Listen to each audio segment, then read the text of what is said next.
аламын деп басында келген адамға да ұрыстым. Сен ешегің судан өтіп кетіп 2 миллион 700 мыңды алған екен, неге тоқтап қалдың? Ары жазуың керек антикорға. Соңына дейін баруымыз керек, оны құртуымыз керек. Сенің жағдайың туындысы болды, олар ертең бәрі басқа біреуге істейді.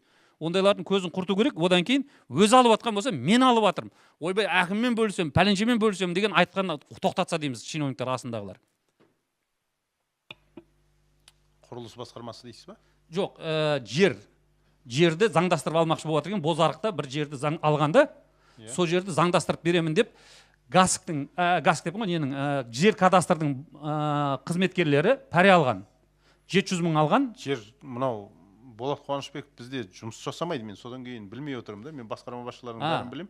Енді анау 2 миллионды БТИ алған екен. Мен айтайын деп жатқаным, олар құжаттың бәрін дайындағанда Сәрсен Абайұлы әкеліп сіздерге әкімшілікке өткізген, қол қойдырамыз, қазір бәрін заңдастырып береміз деп.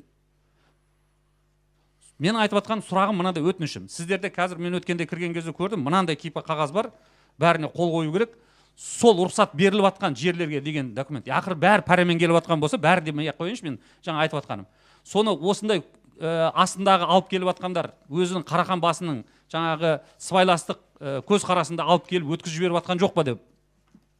Соған тексеруге бола ма сол құжаттардың бәрін әкімшілік қол қоймастан жатып? Мен таңғалып отырмын. Шынымен ақ. Таңғалып отырған себепті де не деп жауап берерімді де білмей отырмын. Біріншіден жаңа Болат Қуанышбеков дейтін кісі бізде жұмыс істемейді. Біз енді осыған дейін заңсыз берілген құрылыстардың барлығын қайра тексеріп жатырмыз ғой. Ал қазіргі уақытта қол қойылып жатқан құжаттардың бәріне өте мұқият болып отырмыз. Әрине адами фактор болуы мүмкін, байқамай қателесуі мүмкін. Бірақ оны кез келген ондай фактілер болатын болса, арыз шағым түскен болса, қайтадан қарауға, зерделеуге, зерттеуге және сол адамдарды жауапқа тартуға біз мүдделіміз. Бірақ бұл жерде мынаны ескеру керек. Бізде әр тұрғын әділетті Қазақстан, мынау әділетті Қазақстан орнатамыз деген құр сөзбен орнамайды. Әркім өз іс-әрекетіменен бұған үлес қосуы керек. Әркім өзі әділетті болу керек. Әркім өзі адал болу керек. Пара бермеу керек. Пара берген жағдайда бұл пара берген үшін және алған үшін екі жақтың да бірдей жауапқа тартылатынын ескеру керек. Жаңағы бизнесмен ол беріп отырмай 2 миллион 700 мың, ол кісі қылмысқа итермелеп отыр. Өзі де қылмысқа барып отыр, және келесі лауазымды тұлғаны қылмысқа итермелеп отыр.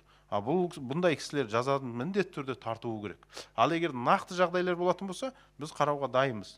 Бірақ меніңше осы жерде міне біраз басқарманың басшылары отыр. Міне жер қатынастары басқармасы отыр, жерде гастың басқармасы отыр, ауыл шаруашылығы отыр. Бұл кісілердің барлығы біледі. Әкімнің позициясында, әкімдіктің позициясында барлығы біледі. Ешкім ешқандай пара алмауы тиіс.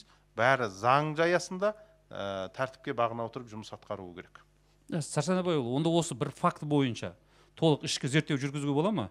Өйткені мен Нұрбол пәре алды деп есептемеймін, бірақ олар сөйтіп айтқан екен, біз Нұрбол Жүнісбекке апарып бердік, қазір бәрі дұрыс болады, қол қойдырады деп. Адамның фамилия, аты жөні бар, бұл адам қашып кете алмайды. Берем, бұл адам қашып кете алмайды, өйткені арыздан алдын біз видео түсіріп, өзінің аузынан жазып алған болатынбыз. Енді қазір неге жазбаймын десе, жауапқа тартсаңыз да болады, ол адамды. Мен өзіне де айттым. Егер сенің кінәң болса, сен де жауапқа тартыл онда болса деп. Бұл жерде білесіздер ғой, құзыреттіліктің шектеуі бар. Біз ол бойынша тергеу тексеру амалдарын жүргізілетін орган емеспіз. Бірақ міндетті түрде сіз айтқан факті бойынша біз мына сыбайлас жемқорлыққа қарсы агенттіктің департаментіне бұны жолдайтын боламыз. Рахмет. Екінші сұрағым енді мына тақырып бойынша болайын деп жатыр. Сәрсен Абайұлы, бұл сіздердің брифингтің алдында да жаңағы санэпидемстанция брифинг өткізгенде сұрақ қойған болдым, сол сұрақ қайттан қоймақшы едім. Қалада қазір күн жылысымен бірнеше жылқыларды әкеліп, соларды сауып, саумал дейді, қымыз дейді сатады.